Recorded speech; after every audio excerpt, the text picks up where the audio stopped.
서울 강북구 갑 출신의 천준호 의원입니다. 청탁금지법 제8조 2항에 보면 공직자의 배우자는 직무와 관련하여 100만 원 이상, 연 300만 원 이상의 금품을 수수하면 안 된다. 이런 내용이 있습니다. 알고 계시나요? 예, 그렇습니다. 네. 김건희 여사는 여기에 해당이 됩니까? 안 됩니까? 그 부분은 판단하지 않았습니다. 저희가 왜 판단하지 않았습니까? 저희 이첩이나 송부와 관련해 가지고 저희가 판단하는 데는 제재 규정이나 처벌 규정이 있어야 되기 때문에 그 부분을 먼저 판단했습니다. 여기 있지 않습니까? 공직자의 배우자는 직무와 관련하여 100만 원 이상, 연 300만 원 이상 금품을 수수하면 안 된다. 이 규정 이해를 못하고 계십니까? 이해합니다. 네. 근데 왜 해당이 안 됩니까? 이 부분이 김건희 여사에게는? 김건희 여사님과 관련해서는 제재 규정이 없다는 이유로 종결 처리했고, 다만 제재 규정이 없는 겁니까? 이 제재 규정이 명확하게 있는데요. 대통령과 관련해서 제재 규정이 있기 때문에 대통령과 관련해서 그 부분은 판단했습니다. 아니, 여기 써 있지 않습니까? 공직자, 대통령 공직자 아닙니까? 맞습니다. 공직자의 배우자는 직무와 관련하여 100만 원 이상 금품을 수송할 수 없도록 되어 있지 않습니까? 맞습니다. 근데 왜 김건희 여사가 여기 해당이 안 되냐고요? 그 이유가 뭔지를 물어보는 거 아닙니까? 저희가 판단한 것은 대통령께서 그 처벌 규정이 있기 때문에 대통령과 관련해서 거기서 직무 관련성이 없다라고 판단했습니다.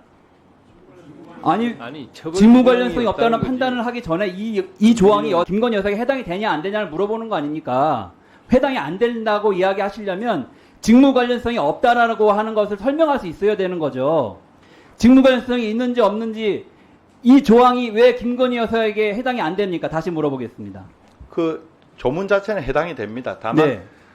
저희가 판단하는 방식에 있어 가지고 제재 규정이 없기 때문에 김건희 여사 부분은 종결했고, 다만 그와 관련해서 처벌 규정은 왜 대통령께 제재 규정이 없습니까? 김건희 여사에 대해서 공직자의 배우자가 이 수수금지 물품을 청탁 받으면은 제재 조항이 있죠. 제재 조항은 대통령에게 있습니다. 그 배우자인 공직자의 배우자가 있으면 그분에 대해서는 제재 규정이 없고, 네, 대통령이 오히려 공직자에게 있습니다. 인지하면 바로 반환 의무가 발생을 하고 신고 의무가 발생을 하는 거잖아요. 그걸 안 하게 되면 3년 이상 징역에 처하게 되어 있는 거 아닙니까? 예, 그렇다고 하면 그것이 적용이 되려면 그 전에 먼저 공직자인 배우자에게 금품이 수수됐는지를 확인을 하고 그 금품이 직무 관련성이 있는지를 확인했어야죠. 직무 관련성이 있는지 확인했습니까?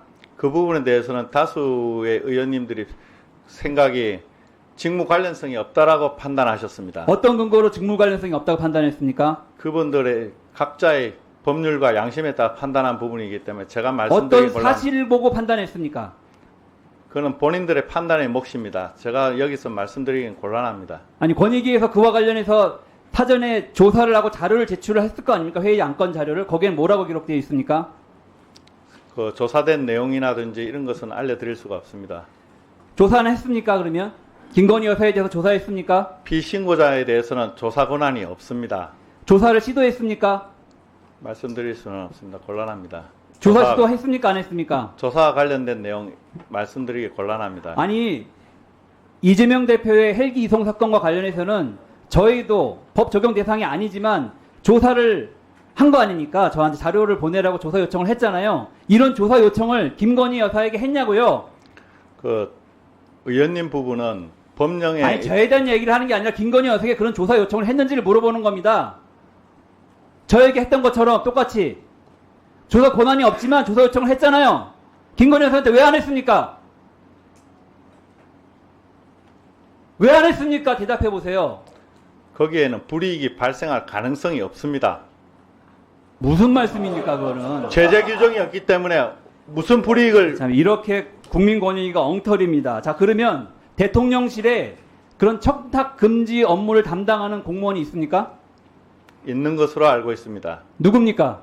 죄송합니다. 제가 답변하기엔 곤란합니다. 그 대통령실에 직접 여쭤보는 게 좋을 것 같습니다. 아니, 국민 권익위에서 이런 업무를 진행하려면 대통령실과 접촉을 할 거 아닙니까? 그럼 누군지를 파악은 하고 있어야죠. 그런 것도 파악이 안 되고 어떻게 국민 권익위 업무를 합니까? 처음부터 봐주게 하려고 작정하고 나선 거 아닙니까? 그런 사실 조사 없습니다. 제대로 안 하려고 조사 의지 자체가 없었던 거 아니에요? 그것도 파악이 안 되는데 어떻게 조사를 합니까? 누가 담당단지 어디다 물어봐야 되는데 모르고 있는데 위원장이 모르는 겁니까? 아니면 권익 전체가 모르고 있는 겁니까? 대답을 좀 하세요. 곤란합니다. 조사와 관련된 내용은 이게 말씀드리거나 조사와 관련된 얘기니까 누구하고 접촉을 해서 논의해야 되는지 상대방은 알아야 그 기관 조사를 할 거 아닙니까? 법령에 의해서도 기관 조사는 당연히 하게끔 의무로서 되어 있어요. 본인이 대답을 안 하시고 모른다고 그래, 하시니까 시간 김상년 권익위 부패방지국장 앞으로 나오십시오. 자, 권익위 부패방지국장님. 네. 대통령실의 청탁금지업을 담당한 담당자가 누굽니까? 청탁금지법 제도 운영과 관련된 차원에서는 파악은 하고 있습니다. 하지만 이번 사건 조사와 관련된 부분이기 때문에 제가 말씀을 드릴 수는 없습니다. 죄송합니다.